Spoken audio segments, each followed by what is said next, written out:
Hi friends, welcome to my channel. Latest updates and reviews కోసం మా ఛానల్ని subscribe చేసుకోండి. పక్కనే ఉన్న బెల్ సింబల్ని క్లిక్ చేసి ఆల్ ఆప్షన్ని సెలెక్ట్ చేసుకోండి. అప్పుడే మా మొబైల్ నుండి మీ మొబైల్ ఫోన్కి నోటిఫికేషన్స్ వచ్చేస్తాయి. బాలు మనసులోనే కుమిలిపోతూ గుమ్మం దాటి బయటికి వెళ్ళిపోతూ ఉండగా ఇంతలోపు సంజు, బావగారు ఎక్కడికి వెళ్తున్నారో లోపలికి వెళ్దాం పదండి అని అనడంతో ఒక్కసారిగా బాలు షాక్ అయిపోతాడు. బావగారు అని పిలవడంతో ఆ నేనే వచ్చేసాము. మేం వస్తుంటే మీరెక్కడికి వెళ్ళిపోతున్నారు? మాకు మర్యాదలు చెయ్యొద్దు అని అంటాడు. ఇంతలోపు సంజు మేనత్త కారు దిగి వస్తుంది. వచ్చి అదేంటి ఇంటల్లుడు లోపలికి వస్తుంటే నువ్వెక్కడికి వెళ్తున్నావు?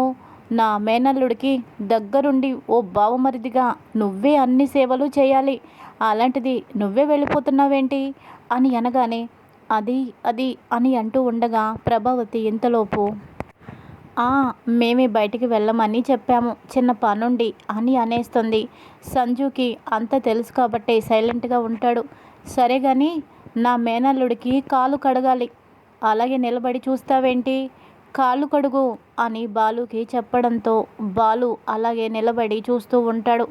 ఇక మీనా షాక్ అవుతుంది. నా భర్త కాలు కడగడం ఏంటి? ఎప్పుడైనా ఆడపిల్లని పెళ్లి చేసేటప్పుడు కన్యాదానంలో మాత్రమే కాలు కడుగుతారు. ఇలా ఇంటికి వచ్చిన ప్రతిసారి కాలు కడగడం ఏంటి? కావాలనే నా భర్తని అవమానించాలనే మనసులో ఏదో పెట్టుకొని ఇలా చేస్తున్నాడు అని అనుకొని అలాగే చూస్తూ ఉంటుంది. ఇక బాలు, నేను పరాయి వాళ్ళకి కాలు కడుగుతున్నానా ఏంటి? నా చెల్లెలు భర్తే కదా, నా చెల్లెల్ని బాగా చూసుకుంటాడు. నేను వాళ్ళు అన్నట్టు వాళ్ళకు సేవలు చేస్తాను. అప్పుడు వాళ్ళు మనసులో ఉన్న కోపాలన్నీ బయటకు తీసేసి నా చెల్లెని ప్రేమగా చూసుకుంటారు. నా చెల్లెలి కాపురం బాగుంటుంది. నా చెల్లెల జీవితం కోసం, తన కాపురం కోసం నేను ఏదైనా కూడా చేయటానికి సిద్ధపడతాను. నా బావ కాళ్ళు పట్టుకున్నా నాకు తప్పు లేదు అని చెప్పి అలాగే బావా అని చెంబు తీసి నీళ్లు కాలు మీద పోస్తూ ఉండగా ప్రభావతి షాక్ అయ్యి బాలు ఆగు అని అంటుంది. అదేంటి కాలు కడుగుతుంటే ఆగమంటారేంటి అని చెప్పి ఇంకా సంజు మేనత్త అనడంతో మీకు కొన్ని ఆచారాలు ఉంటాయి, మాకు కూడా కొన్ని ఆచారాలు ఉంటాయి. ఇంటికి అల్లుడు వచ్చినప్పుడు బావమరిది కాలు కడగడం కాదు, అత్త మామలమైన మేము కాలు కడగాలి. పిల్లనిచ్చినప్పుడు కాలు కడిగి కన్యాదానం ఎలా చేశామో ఇప్పుడు కూడా 16 రోజుల పండుగ నాడు మేము కాళ్ళు మీద నీళ్లు పోసి కాలు కడిగి లోపలికి తీసుకువెళ్ళాలి అని అనడంతో ఇంకా తర్వాత ఇలా అంటాడు మనోజ్. అమ్మ, నీకేమైనా పిచ్చి పట్టిందా? మీరు కాలు కడగడం ఏంటి? బాలుగాడిని కడగద్దంటున్నావేంటి? ఇప్పుడు వాళ్ళు నా మీద పడతారు, నన్ను కాలు కడగమంటారు, అప్పుడు నీకు సంతోషమా ఏంటి అని అనగానే నువ్వు నోరు మూసుకోనుండు అని అంటే నన్ను నోరు మూసుకోమంటావేంటమ్మా? బాలుగాడు కడిగితే ఏమైంది? వాడికి ఇలాంటి పనులే చెప్పాలి, అప్పుడే వాడికి బాగా బుద్ధి వస్తుంది. వాడు నన్ను అందరి ముందు అవమానించాడు, అందుకనే వీడికి ఇప్పుడు అవమానం జరగాలి. దయచేసి నువ్వు అడ్డుపడద్దు అని అంటే నోరు మూసుకోరా, వాడేమైనా పరాయి వాడా, ఏ సంబంధం లేనివాడా? నిన్ను ఎలా అయితే ఈ కడుపున 9 నెలలు మోసి కన్నానో వాడిని కూడా అలాగే మోసి కన్నాను. వాడికి అవమానం జరిగితే ఈ కన్నతల్లికి బాధ కదా. పెళ్లిలో బాలు సంజుని కొట్టాడని ఆ కోపం ఇంకా మనసులోనే ఉన్నట్టుంది. అందుకనే ఇంటికి రాగానే అవమానిస్తున్నారు. ముందేమో అసలు 16 రోజుల పండుగ కార్యక్రమంలో ఇంట్లో ఉండకూడదన్నారు, ఇప్పుడేమో కాళ్ళు కడిగిస్తున్నారు. దీన్నంతటిని చూస్తుంటే బాలు మీద వాళ్ళకి ఎంత కోపం ఉందో అర్థమవుతుంది. బాలు మీద వాళ్ళకి కోపం ఉండడం సహజం, కానీ వాడి మీద నాకు ఏదో చిన్న కోపం కానీ ద్వేషం పగ లేవు. వాడు నా మాట వినకుండా చెడు దారికి బానిసైపోయాడని కోపమే తప్ప వాడి మీద నాకు ఎలాంటి ద్వేషం లేదు. నా కన్న కొడుకు అవమానపడి కాలు కడుగుతుంటే వాళ్ళు నవ్వుకుంటూ ఉంటే నేను తట్టుకోగలనా?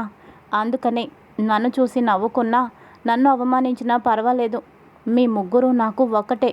మీ ముగ్గురులో ఎవరికి అవమానం జరిగినా నేను తట్టుకోలేను అని ప్రభావతి తన మనసులో ఉన్న తల్లి అనుబంధాన్ని బయట పెడుతుంది. తల్లి ప్రేమని తెలియజెప్తుంది.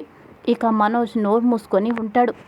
ఏంటి, మా అమ్మకి ఈ బాలుగాడి మీద కూడా ప్రేమ ఉందా? ఎప్పుడు కనిపించదే, కానీ ఇప్పుడు సడన్గా బయటపడిందేంటబ్బా అని అనుకుంటూ ఉంటాడు. ఇంతలోపు సత్యం వస్తాడు.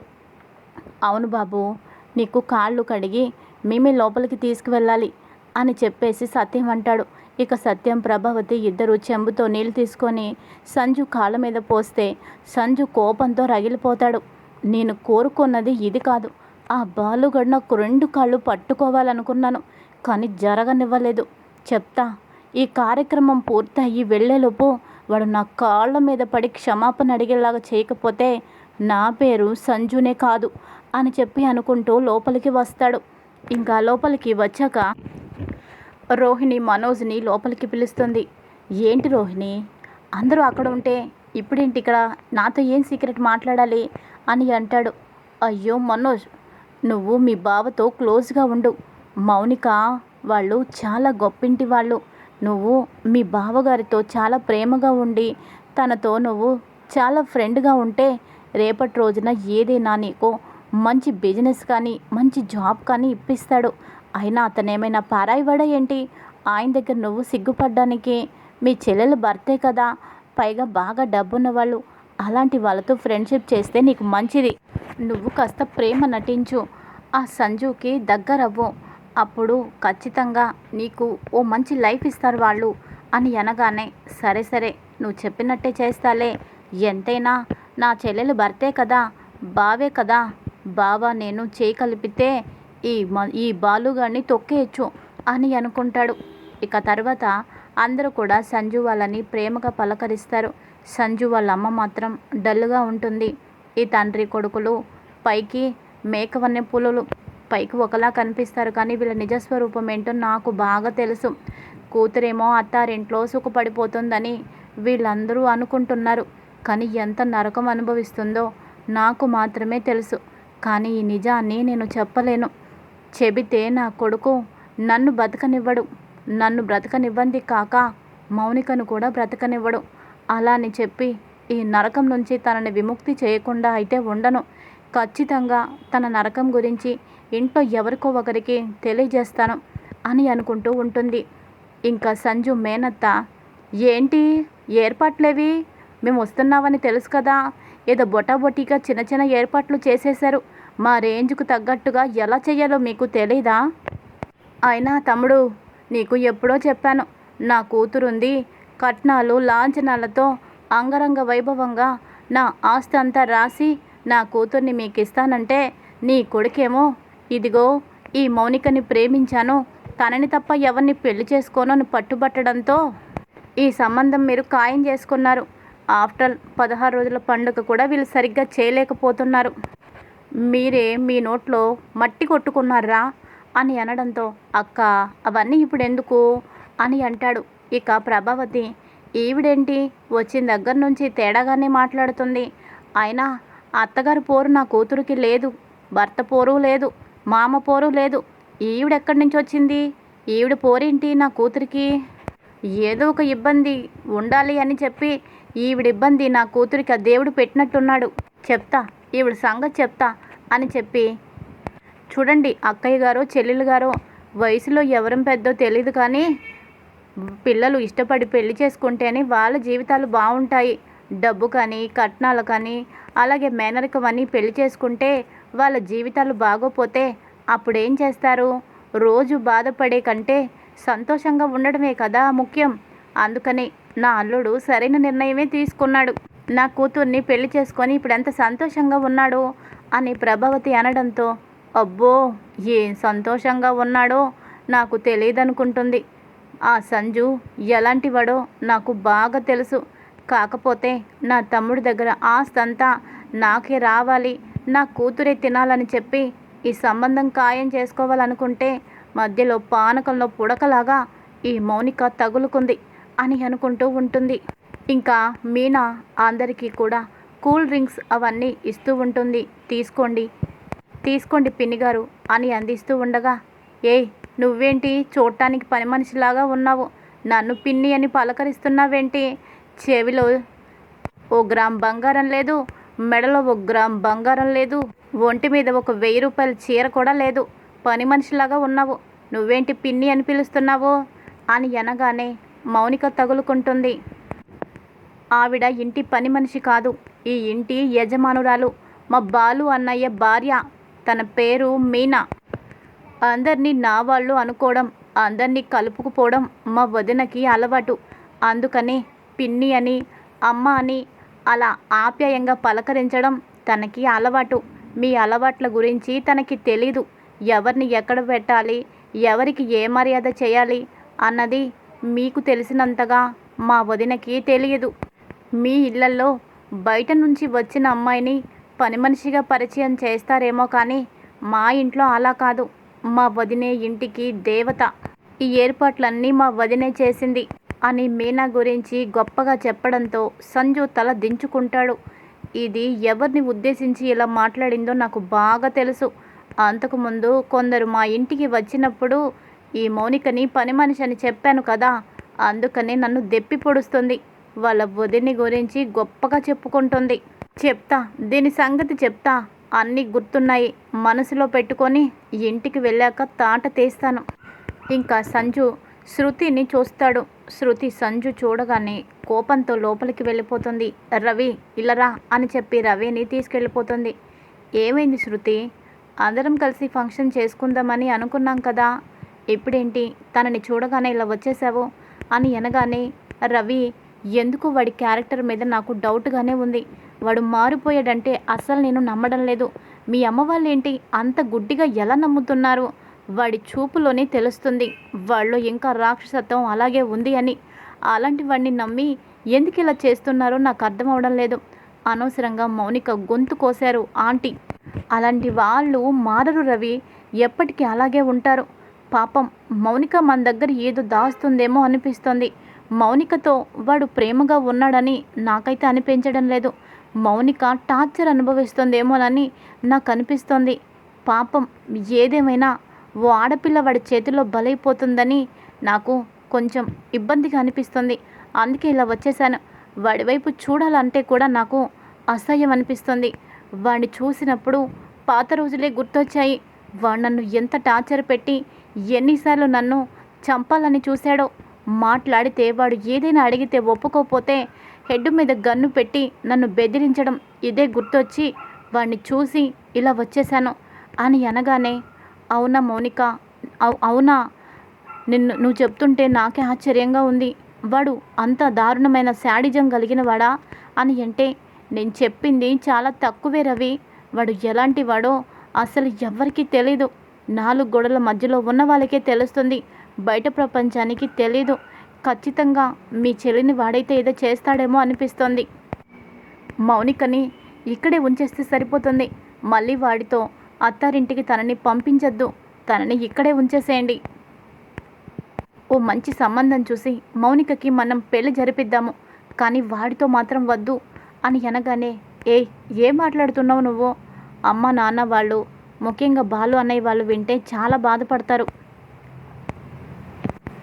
నువ్వు చెప్పినట్టు అప్పుడెప్పుడో అతను తేడాగా ఉండొచ్చు, కానీ ఇప్పుడు మారిపోయాడు. కాబట్టే కదా ఇక్కడికి వచ్చారు. మా ఇంటికి వచ్చి మా ఆతిథ్యం స్వీకరించడం అంటే మామూలు విషయమా చెప్పు? వాళ్ళ మనసులో ఆ కోపం అవన్నీ పోయాయి. ఇంతకు ముందులాగా సంజు లేడు కాబట్టే ఇక్కడికి వచ్చి మా అందరితో కలిసిపోతున్నాడు. నువ్వే తప్పుగా ఆలోచిస్తున్నావు. నువ్వు మనసులో అలాంటివేమీ పెట్టుకోవద్దు. నువ్వు మామూలుగా ఉండు. నీకు ఇబ్బందిగా అనిపిస్తే నువ్వు వెళ్ళు, ఆఫీస్కి వెళ్ళిపో, లేదంటే ఇక్కడ ఉండు, అంతేకాని ఇలా మాట్లాడద్దు అని అంటే, రవి నేను చెప్పేది విను అని అంటుంది. రవి మాత్రం వినడు. ఇక తర్వాత అన్ని పనులు చేసుకుంటూ ఇంకా మీనా శృతి రూమ్ దగ్గరికి వస్తుంది. మీనా అని పిలవగానే, ఏంటి శృతి అని అంటుంది. మీనా, ఎందుకో నాకు భయంగా ఉంది. ఆ సంజు మౌనికని ఏమైనా చేస్తాడేమోనని అనిపిస్తుంది. వాళ్ళ ప్రేమ కొంచెం కూడా నాకు కనిపించడం లేదు. ఇంటికి వచ్చిన దగ్గర నుంచి అందరినీ ఏదో రకంగా అవమానిస్తూనే మాట్లాడుతున్నారు. వాళ్ళేదో బాగా ఉన్నవాళ్ళు అన్నట్టు, ఇక్కడ అందరూ పూటకి గతి లేని వాళ్ళు అన్నట్టు వాళ్ళు చాలా చులకన చేసి మాట్లాడుతున్నారు. వాళ్ళ మాటల్ని బట్టి చూస్తే వాళ్ళు ఇక్కడ ఇలా ఉంటే ఇంటి దగ్గర మౌనికని ఇంకెంత హింస పెడుతున్నారో నాకు అర్థమవుతుంది. మీనా, దయచేసి నా మాట నువ్వేనా నమ్ము. వాడు మంచివాడు కాదు. మౌనికని ఈ 16 రోజుల పండుగ అయిపోయిన తర్వాత ఇక్కడే ఉంచేద్దాము, తనని అత్తగారింటికి పంపించద్దు అని అనగానే, శృతి నువ్వు చెప్పేది నిజమే అనిపిస్తుంది. నాకు కూడా అలాగే అనిపించింది. ఇక్కడి వాళ్ళు ఇలా ప్రవర్తిస్తుంటే మౌనికని ఇంటి దగ్గర ఇంకెంత ఇబ్బంది పెడతారో అని నాకు అనుమానం కలిగింది.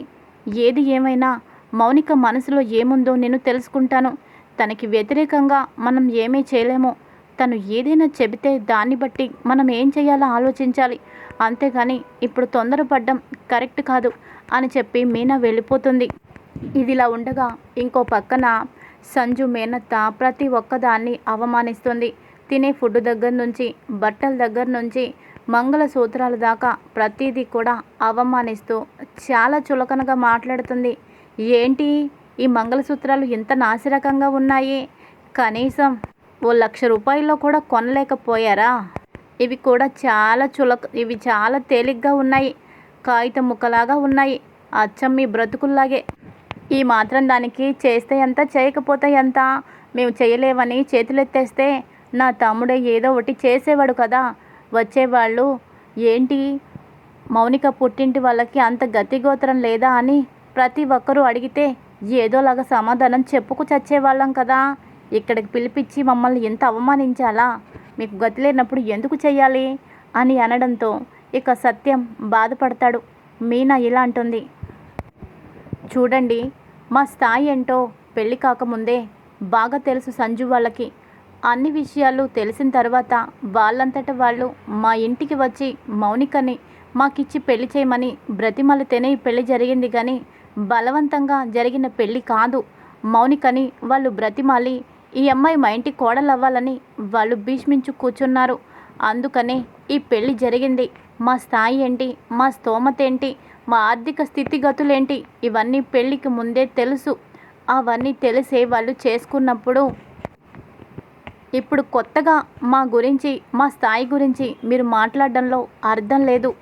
మేమేమి మాకు ఆస్తులు ఉన్నాయి, అవి ఉన్నాయి, ఇవి ఉన్నాయి, ఇవన్నీ ఇస్తాము అని మీకు చెప్పి మోసం చేయలేదు. మీ అంతట మీరే మా ఇంటికి గడప తొక్కారు. మా అమ్మాయిని పెళ్లి చేసుకున్నారు.